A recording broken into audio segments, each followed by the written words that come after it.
For many visitors to London, it's the must-have photo. There are often long lines of tourists at this red phone box in front of Big Ben, all hoping to get an iconic shot. But while this cabin isn't going anywhere, the number of phone boxes across the UK has dropped sharply since the advent of mobile phones. There are now 5 times fewer working cabins than in 1990, and of the remaining 20,000, just 3,000 are the traditional red models. Carl Burge is working to restore these cast-iron landmarks.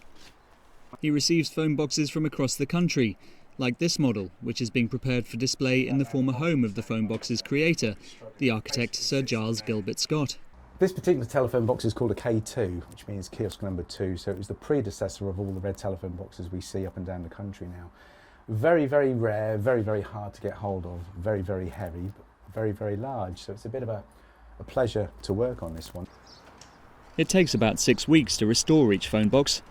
Much of the demand comes from local communities who've chosen to repurpose the cabins for new uses, such as housing a defibrillator or a tiny book swap library. British Telecom, which operates the payphone system, sells rarely used phone boxes to local groups for just £1 under its Adopt a Kiosk scheme.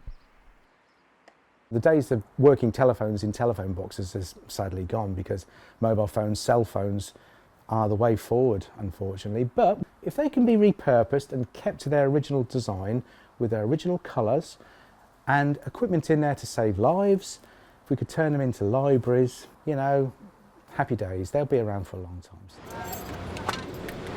Another use is for tiny shops.